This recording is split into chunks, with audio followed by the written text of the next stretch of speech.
Inverse में हम next example ले रहे हैं। देखिए, अगर मुझे कहा जाए कि f x is equal to x square, ठीक है, एफ एक्स है किसके इक्वल, एक्स स्क्वायर के, और कहा जाए भाई इसका इन्वर्स फाइंड आउट करो, तो क्या इसका इन्वर्स डिफाइन हो सकता है? चेक करें ज़रा। हमें पता है f x is equal to x square जो है इसका ग्राफ कैसा होता है, अपवर्ड पैराबोला, इस तरह से। ये फंक्शन है हमारा f x is equal to x square, मगर जब हम इसके इन्वर्स की बात करेंगे तो देखिए ना तो ये 1 1 है, कारण साफ दिखाई दे रहा है, हॉरिजॉन्टल लाइन टेस्ट फेल हो रहा है, 2 पॉइंट पे कट कर रहा है इसको।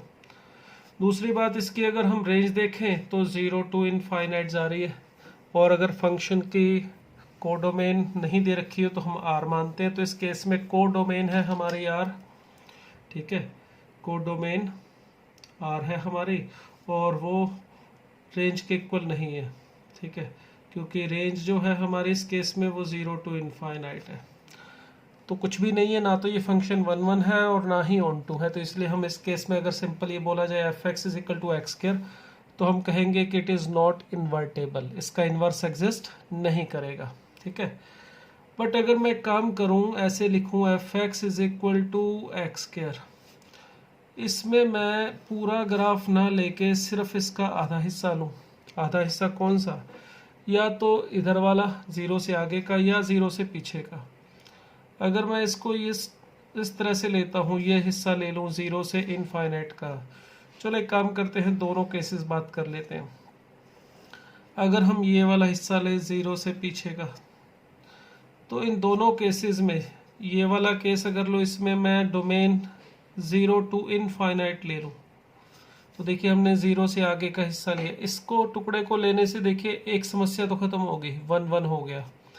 या फिर यहाँ पर मैं f x is equal to function तो सेम ले रहा हूँ एक्स स्क्वायर, मगर इसमें मैं जो डोमेन है वो माइनस इनफाइनाइट से 0 ले लेता हूँ। क्लियर? ये दो हम एग्जांपल, दो केसेस एक साथ बात करने वाले हैं अभी। तो इस पहले वाले केस में और दूसरे वाले केस में हमने रिस्ट्रिक्टेड डोमेन ले ली, यानी पूरी डोमेन तो इसकी थी आर, मगर रिस्ट्रिक्टेड डोमेन में हमने इसमें 0 टू इनफाइनाइट लिया, इसमें इनफाइनाइट माइनस इनफाइनाइट टू 0 लिया। ऐसा लेने से कम फंक्शन 1 1 तो हो ही गया है, ठीक है, मगर ऑन टू अभी भी नहीं है, क्योंकि अगर कोडोमेन नहीं दे रखी है तो हम आर मानेंगे और रेंज के इक्वल नहीं है। तो एक काम करते हैं, इसमें कोडोमेन भी हम इस तरह से ले लेते हैं कि फंक्शन ऑन टू भी हो जाए। तो इसमें रेंज जो आ रही है वो 0 टू इनफाइनाइट है, तो मैं इसकी कोडोमेन भी 0 से इनफाइनाइट ले लूँ, इसमें भी 0 टू इनफाइनाइट है तो 0 से इनफाइनाइट ले लेता हूँ। तो देखिए अब ये वाला फंक्शन जो हमने लिया है ये 1 1 ऑन टू है, 1 1 एंड ऑन टू दोनों हो गए हमारे। इसको भी देखो, यहाँ पर इस फंक्शन को भी मैं कह सकता हूँ कि ये 1 1, इस काम करते इस फंक्शन को f1 लिख लेता हूँ, इसको नाम f2 दे देते हैं थोड़ा डिफ्रेंशिएट करने के लिए, और कुछ नहीं है। तो फंक्शन f1 हमारा 1 1 ऑन टू है और ये फंक्शन f2 भी 1 1 ऑन टू है, ठीक है। तो इसका मतलब ये दोनों फंक्शन क्या होंगे, इन्वर्टेबल। अब हमें ढूंढना होगा इन्वर्स, तो इन्वर्स कैसे ढूंढे? इन्वर्स ढूंढने का सिंपल तरीका, y हमें x की टर्म में दिया हुआ है, y is equal to x square, तो यहाँ से हम x की वैल्यू फाइंड आउट करेंगे, तो plus minus root of y, यहाँ से भी वही होगा, y एक्स स्क्वायर के इक्वल है, तो अगर मैं x की वैल्यू टर्म में y की टर्म में फाइंड आउट करूँ तो प्लस माइनस रूट y हमें मिल रहा है, दोनों में दो दो वैल्यू मिल रही हैं। तो इन्वर्स किसको लेंगे भाई? किसी भी फंक्शन का अगर इन्वर्स एग्जिस्ट करता है तो एक ही करता है, दोनों तो नहीं हो सकते। तो वही सेम कहानी जब पिछले एग्जांपल में हमने बात की थी, इसमें अगर हमने इन्वर्स ले रहे हैं तो देखो ध्यान से, हमने इसमें x की वैल्यू कैसी ली है, पॉजिटिव, तो रूट ऑफ y और माइनस रूट ऑफ y जो दो वैल्यूज आ रही हैं, इसमें हम x की सिर्फ पॉजिटिव वैल्यू लेंगे। रीज़न हमारा y पॉजिटिव है, सॉरी x पॉजिटिव है, x इस फंक्शन की डोमेन में हमने पॉजिटिव ली। तो अगर ये x की वैल्यू ली हमने, तो ये हमारा f1 का इन्वर्स आ गया, f इन्वर्स, ठीक है। इसी तरह से इस केस में देखिए हमने x की जो वैल्यू ली है वो ली है माइनस इनफाइनाइट से 0, x हमने नेगेटिव ले रखा है यहाँ पे, अगर x नेगेटिव है तो इसमें से नेगेटिव वाली वैल्यू यानी -√y को हम ले सकते हैं, और ये हमारा इस फंक्शन f2 का इनवर्स आ गया। क्लियर? तो दोनों में थोड़ा डिफरेंस है, ध्यान रखना है। जब आपको x की वैल्यू y के टर्म में फाइंड आउट करने पर इस तरह से अलग अलग वैल्यू मिलेंगी तो ध्यान से सोचना है किसको लेना और किसको नहीं। अब यहाँ पर हमारे पास जो f1 और f2 दोनों के इन्वर्स आ गया। अब x को y की टर्म में कन्वर्ट करके इसको लिखना चाहें तो y = √x, ये हमारे फर्स्ट फंक्शन f1 का इन्वर्स है। इसी तरह से यहाँ पर देखें f2, तो f2 का जो इन्वर्स है उसे आप लिख सकते हो y = -√x। क्लियर? अब थोड़ा ज्योमेट्रिकली भी इसको चेक करें कि ये क्या आ रहा है, हमें क्या मिल रहा है। तो देखिए ये जो लाइन है ये है y = x लाइन। इसी तरह से यहाँ पर भी ले लेता हूँ मैं y = x लाइन। ठीक है, ये जो दिया था हमें ये fx दिया था, ये fx का ग्राफ है, यहाँ पर ये था fx। अब ये जो y √f(x) आया है ये है इनवर्स। तो y √x का ग्राफ बनाए तो ये इस फंक्शन की image with respect to y axis, ये वाला टुकड़ा जो है ये है आपका f इनवर्स x इस केस में, जो किसके इक्वल है √x के। इसी तरह से इस वाले ग्राफ की अगर इमेज लोगे y = x के रिस्पेक्ट तो ये इस तरह से ये वाला टुकड़ा मिलेगा, और ये होगा हमारा f inverse x which is -√x। Clear? अब ये जो पूरा पैराबोला होता हमारा, ये जैसे यहाँ पे दिखाई दे रहा है, ये y = x लाइन है। अगर हम इस पूरे का इमेज लेते y = x लाइन के रिस्पेक्ट तो इस तरह से हमें राइट हैंडेड पैराबोला मिलता। क्लियर? अब इस वाले टुकड़े का पॉजिटिव वाले का ये इनवर्स इमेज है और इस नेगेटिव वाले का ये है। अभी पूरे में तो अगर एज इट इज लेते तो ये वाला अपवर्ड पैराबोला फंक्शन है, मगर इसकी y = x रिस्पेक्ट इमेज लेके जो राइट हैंडेड पैराबोला मिल रहा है ये फंक्शन ही नहीं होता। तो हमने इसके दो टुकड़े किए रिस्ट्रिक्टेड डोमेन के अंदर, हमने फिर कोडोमेन भी इस हिसाब से सेट की कि फंक्शन 1 1 और ऑन 2 दोनों हो जाए।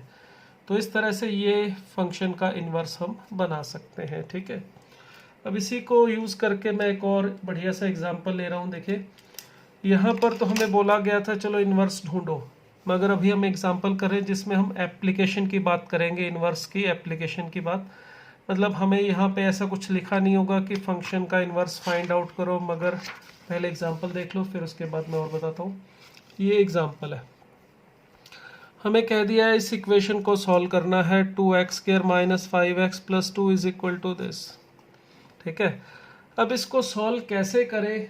तो अगर हम सिंपली इसको सॉल्व करने की कोशिश करने में लग जाए, अगर हमें लगता है कि यार ये सीधा सा एग्जांपल है, इसमें ये एक इक्वेशन दे रखी है, इसको सॉल्व करने के लिए हमें क्या करना चाहिए, 4 को ऊपर ले जाना चाहिए, 8x² - 20x प्लस यहाँ पे 8 हो जाएगा, और ये फिर उसके बाद 5 को इधर ले जाके स्क्वायर करके ऐसे सॉल्व कर लेना चाहिए। तो एक बार आप इसे अपने आप पूरा ट्राई करना। 8x² - 20x प्लस यहाँ पे 3 = -√9 + 8x मिलेगा। फिर आप अपने आप इसको आगे पूरा कीजिएगा, मैं इसे पूरा नहीं करूँगा। आप अपने आप एक बार इसको सॉल्व करने की कोशिश कीजिएगा। इसमें प्रॉब्लम क्या है कि मैं वो आपको थोड़ा आइडिया दे देता हूँ। यहाँ पे स्क्वायर करके हमें एक बाई क्वाड्रेटिक इक्वेशन मिलेगी, क्योंकि x² का भी ऊपर स्क्वायर होगा तो 64x4, फिर x³ वाली टर्म, x² वाली टर्म, इस तरह से हमें एक एक्सप्रेशन मिल जाएगा। अब इसमें बाई क्वाड्रेटिक इक्वेशन होगी, तो जब आप सॉल्व करोगे तो बाई क्वाड्रेटिक इक्वेशन को सॉल्व करने का सीधा तो कोई तरीका होता नहीं है। ऐसी इक्वेशन को हम जनरली हिट एंड ट्रायल से सॉल्व करते हैं कि x की वैल्यू 1 पुट करके ट्राई करते हैं, 0 बन रहा है या नहीं बन रहा, -1 रखते हैं, 2 3 इस तरह से। अगर x = a रखने पर ये 0 बन जाता है तो फिर हम इसको डिवाइड कर देते हैं x - a से और फिर सॉल्व करते हैं। मगर आप हिट एंड ट्रायल में करोगे क्या, कौन कौन सी वैल्यू ट्राई करोगे, 1 -1 2 -2 3 -3 इसी तरह से करोगे ना। तो इस बात की क्या गारंटी है कि 1 या -1 या 2 या -2 3 या -3 इसको सेटिस्फाई कर जाएगा? वो तो हम सीधा यहाँ पर भी कर सकते हैं। इसमें ही आप अपना x is equal to 1 2 3 try करके देख लो, उस इक्वेशन को बनाने की भी ज़रूरत नहीं है। तो आप एक बार ट्राई करके देख सकते हो, इसमें x की कोई भी वैल्यू आपको इंटीजर में ऐसी नहीं मिल पाएगी जो इसको सेटिस्फाई करे। आप ट्राई करके एक बार देख भी सकते हो वीडियो को पॉज करके। अब अगर नहीं मिलेगी तो फिर इसको कैसे सॉल्व किया जाए। अभी देखिए, इसको सॉल्व करने का अलग से एक मेथड बता रहा हूँ जो कि फंक्शन की एप्लीकेशन है, इसके इन्वर्स की एप्लीकेशन है। अब हमें यहाँ पर दिया हुआ x 5/4 से छोटा है। मुझे जब ऐसे सॉल्व करना हो दो इक्वेशन को, एक्चुअल में ये जो लेफ्ट साइड है और ये जो राइट साइड है, अगर मैं इसे अलग अलग समझूं तो ये जो दोनों कर्व है, इन दोनों को सॉल्व करने का मतलब मुझे इन दोनों का पॉइंट ऑफ इंटरसेक्शन ढूंढना है। ज्योमेट्रिकली सोच रहे हैं हमने इसको अपने कैलकुलेशन वाइज सॉल्व करके, अलजेब्रिकली वाइज सॉल्व करके तो देख लिया, उससे तो बात बन नहीं रही है। तो हम थोड़ा ज्योमेट्री में, ग्राफ में जाके इसको सोचने की कोशिश कर रहे हैं। तो उसके हिसाब से सोचे तो हम क्या करेंगे, इसमें ये जो है लेफ्ट साइड, इसको मैं fx ले लेता हूँ, ठीक है, 2x² माइनस 5x प्लस 2 इसको, और ये जो राइट हैंड साइड है इसे चलिए gx ले लेते हैं, 5 minus root of 9 plus 8x plus 4 sorry upon 4। हम इन दोनों को सॉल्व करने की कोशिश करने का मतलब इनके पॉइंट ऑफ इंटरसेक्शन ढूंढने की कोशिश करेंगे। और वो कैसे करेंगे उसके लिए देखिए, इसमें ये बात भी ध्यान रखिएगा x 5/4 से छोटा है, ठीक है। अब अगर x 5/4 से छोटा है, ज़रा इसके बारे में सोचो कि इसका ग्राफ कैसे बनेगा। इसमें हमें a पता है 2 है जो कि पॉजिटिव है, इसका मतलब ये डिसाइड हो गया कि अपवर्ड पैराबोला बनना चाहिए। इसका d आ जाएगा b² माइनस 4ac यानी कि 9 आ रहा है, सॉल्व करके देख लीजिएगा, जो कि पॉजिटिव है। तो इसका मतलब दो रियल एंड डिस्टिंक्ट रूट्स मिलेंगे। इसके एक्स एक्सिस को ऐसे दो पॉइंट पे कट करेगा। इसका y इंटरसेप्ट देखो, 0 को रखने पर x की वैल्यू, y की वैल्यू 2 आ रही है। इसका मतलब ग्राफ y एक्सिस को 0,2 पॉइंट पे कट करेगा। और इसका वर्टेक्स फाइंड आउट कर सकते हैं, फार्मूला आपको बताया हुआ है -b/2a माइनस d/4a। तो इसका यूज़ करके आप इस वर्टेक्स को फाइंड आउट करेंगे तो 5/4 माइनस 9/4 5/2 सॉरी माइनस b/2 ठीक है, minus sorry 5/4 and minus d/4a, तो यहाँ पर 8 आएगा।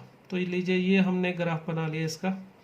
मगर इसमें एक बात और देखिए, ये जो ग्राफ है हमारे पास, इसमें ये भी बोला है x 5/4 से छोटा लेना है। x 5/4 से छोटा लेना है तो मतलब ये जो ग्राफ है हमारे पास, इसका सिर्फ इतना सा हिस्सा लेना है, ये वाला, ठीक है, ये वाला हिस्सा लेना है। तो इसका मतलब ये वाला हिस्सा हमने नहीं लेना है, सिर्फ इसका 5/4 से पीछे का टुकड़ा लेना है। ओके, तो ये तो fx समझ में आ रहा है। अब ये क्या चीज़ है, ज़रा इसके बारे में नज़र दौड़ाते हैं। अगर हम सीधा इसका ग्राफ बनाने की कोशिश करें तो ये समझ में नहीं आएगा कि कैसे बनेगा। y is equal to 5 minus root of 9 plus 8x, और इसका इसके साथ क्या कनेक्शन है। कनेक्शन इस तरह से देखिए, अगर ये फंक्शन, अगर मैं इस तरह से ले रहा हूँ एक फंक्शन fx, जो ये था 2x² माइनस 5x प्लस 2, ये फंक्शन मैंने लिया। अब इस फंक्शन में x की जो वैल्यू है वो 5/4 से छोटी दे रखी थी, यानी कि -∞ टू 5/4, ये मैं इस फंक्शन की डोमेन ले लूँ, यानी इतना हिस्सा लिया हमने। अब इस तरह से लेने से ये फंक्शन हमारा 1 1 हो गया। या तो 5/4 से आगे ले सकते तो भी 1 1 था, और 5/4 से पीछे लेने पर भी ये 1 1 था। अब इसने 5/4 से पीछे लेने को कहा है तो हमने वही लिया, तो ये 1 1 है। अब अगर मैं इन्वर्स के बारे में सोचूं तो इसका इन्वर्स नहीं मिल पाएगा, क्योंकि इसकी रेंज -9/8 से इनफाइनाइट है। तो चलो एक काम करते हैं, इसकी को डोमेन भी मैं ले लेता हूँ -9/8 टू इनफाइनाइट, जो कि इसकी रेंज के इक्वल है। तो इससे ये वाला फंक्शन हमारा कैसा हो गया, 1 1 एंड ऑन टू, ये दोनों चीज़ें हो गई, ठीक है। अब इसमें करना क्या चाह रहे हैं हम इस वाली चीज़ को पता करेंगे। तो ये चीज़ क्या है उसको देखो, ये हमारा जो दिखाई दे रहा है, ये अगर इस फंक्शन का इन्वर्स हुआ, देखो इस यहाँ से आइडिया मिल रहा है कि ये जो वैल्यू है हमारे पास 9/8 से बड़ी है। यहाँ पर भी देखो ये 9/8 से बड़ा होने पर ही डिफाइन होगा। अगर मैं इस फंक्शन का इन्वर्स ढूंढने की कोशिश करूँ तो y इज इक्वल टू हमें दे रखा है 2x² माइनस 5x प्लस 2। जिसको मैं एक तरफ करके क्वाड्रेटिक इक्वेशन बना के लिखूं तो 2x² minus 5x plus 2 minus y is equal to 0। ये एक क्वाड्रेटिक इक्वेशन मिल रही है x में, हम इसका इन्वर्स ढूंढने की कोशिश कर रहे हैं। तो इससे हमें क्या मिलेगा, इस क्वाड्रेटिक इक्वेशन से x की वैल्यू मिलेगी minus b plus minus root of b square minus 4ac, solve करके देखेगा 9 प्लस 8y मिल रहा है अपॉन 2a दैट इज़ 4। तो देखो कुछ इसके जैसा मिल रहा है जो यहाँ पे था, मगर वही प्रॉब्लम आ गई, यहाँ पर वैल्यू हमारे पास x की दो आ रही हैं, इनमें से कौन सी लेनी है, एक पॉजिटिव है और एक नेगेटिव है। यहाँ पे बीच में प्लस का साइन है और बीच में एक माइनस का साइन है। अब यहाँ पे जब हम प्लस वाली वैल्यू लेंगे तो ये 5/4 प्लस समथिंग, जो प्लस लेने पर वैल्यू आ रही है वो 5/4 से बड़ी आ रही है। जब हम प्लस का साइन लेंगे तो उस वक्त ये जो वैल्यू आएगी वो 5/4 से बड़ी आ जाएगी, और जब हम माइनस का साइन लेंगे तो ये जो वैल्यू आएगी वो 5/4 से छोटी आएगी। और हमें x की वैल्यू दे रखी है 5/4 से कम है, तो इसका मतलब यहाँ पर x की जो वैल्यू है वो मैं 5 माइनस रूट ऑफ, अगर 9 प्लस 8y अपॉन 4 ले लूँ तो ये हमारा f इनवर्स y होगा। तो इसका मतलब f इनवर्स x क्या होना चाहिए, 5 minus root of 9 plus 8x by 4। Clear.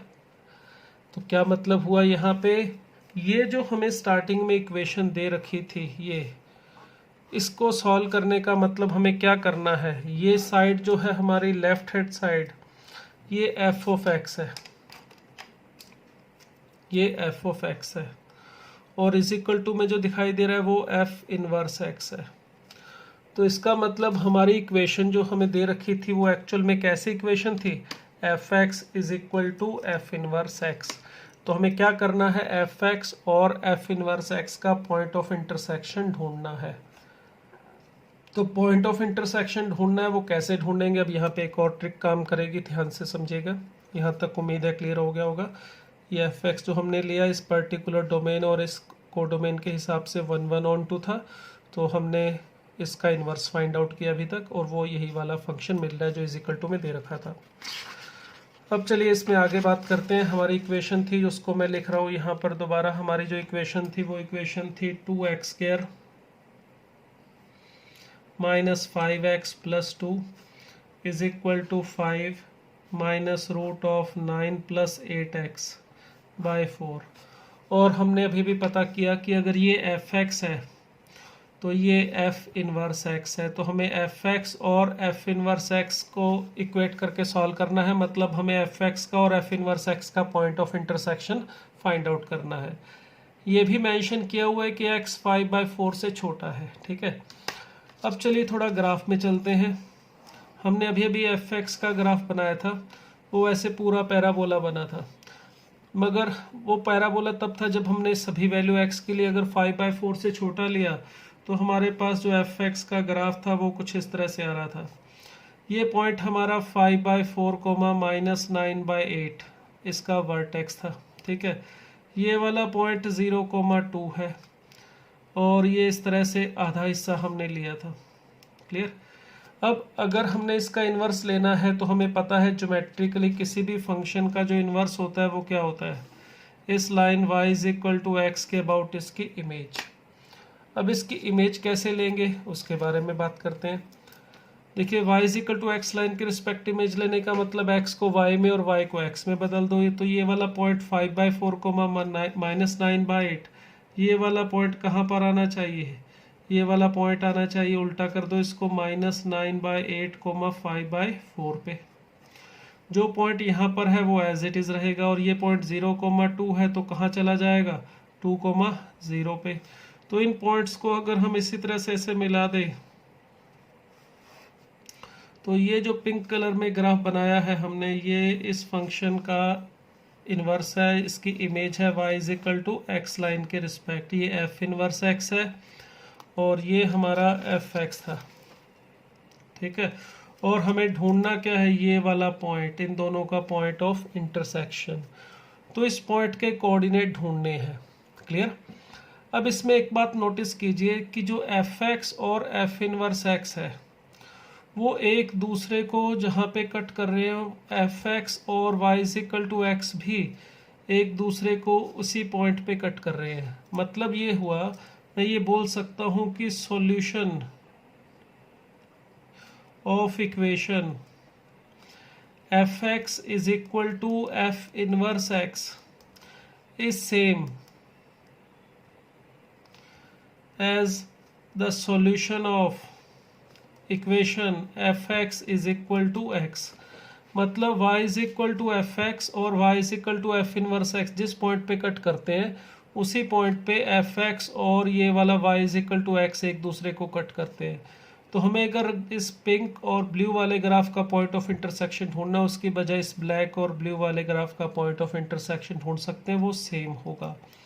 तो इस इक्वेशन का सॉल्यूशन जो हमें सॉल्व करनी थी और इस इक्वेशन का सॉल्यूशन अगर सेम है तो हम इसमें सॉल्व कर रहे थे, मुश्किल पड़ रही थी, इसमें देखो कोई मुश्किल नहीं पड़ेगी। एफ एक्स हमारा क्या था, 2x² minus 5x plus 2 is equal to x. इसे सॉल्व करना है तो ये x को उठा के इधर ले चलेंगे, क्वाड्रेटिक इक्वेशन मिल रही है। 2x² माइनस 4x प्लस 2, मैंने क्या किया यहाँ से 2x² माइनस 4x, यहाँ पे क्या मिल जाएगा अपने को माइनस 3x प्लस 1। हमने यहाँ पे इसको x को इधर ला के फिर 2 कॉमन निकाल के हटा दिया। अब ये हमारे पास इक्वेशन है। अगर हम इसका सॉल्यूशन चाहते हैं, इसको सॉल्व करना चाहते हैं, तो देखिए इसकी x की वैल्यू इसको सॉल्व करके मिलेगी -b plus minus root of b² 9 minus 4ac upon 2a। तो यहाँ पर हमें x की दो वैल्यूज मिल रही हैं, 3 प्लस माइनस रूट 5/2। फिर वही कहानी, अगर आप प्लस वाली वैल्यू लेते हैं तो आपको जो आंसर मिलेगा वो 5/4 से बड़ा मिलेगा, और हमारा x जो है वो दे रखा है 5/4 से कम। तो इसमें जो दो वैल्यूज आ रही हैं उसमें से कौन सी लेनी है, तो साफ पता चल रहा है ये जो पॉइंट है हमारा, ये पॉइंट ऑफ इंटरसेक्शन जो हमें सॉल्व करके ढूंढना था, इस पे x की वैल्यू जो है यहाँ पे नेगेटिव वाली आएगी, वही ले सकते हैं। x is equal to 3 minus root 5/2। तो ये हमारा आंसर होगा, ये सॉल्यूशन होगा, ये एफ एक्स और एफ इनवर्स एक्स का पॉइंट ऑफ इंटरसेक्शन होगा। क्लियर। तो अगर हम इस इक्वेशन को वैसे सॉल्व करते तो हम कभी भी सॉल्व नहीं कर सकते जैसे आप सीधा सॉल्व करने की बात करो, क्योंकि ये वाला पॉइंट हम हिट एंड ट्रायल से तो कभी सोच ही नहीं पाएंगे। दूसरी बात, इसके अलावा और कोई पॉइंट ऑफ इंटरसेक्शन मिल भी नहीं रहा, तो सिर्फ एक ही पॉइंट ऑफ इंटरसेक्शन होगा। देखिए, तो इस तरह से एफ एक्स और एफ इनवर्स एक्स का जो यूज़ करके हम इसे सॉल्व कर सकते हैं। तो उम्मीद है ये क्लियर हो गया होगा आपको। ठीक है।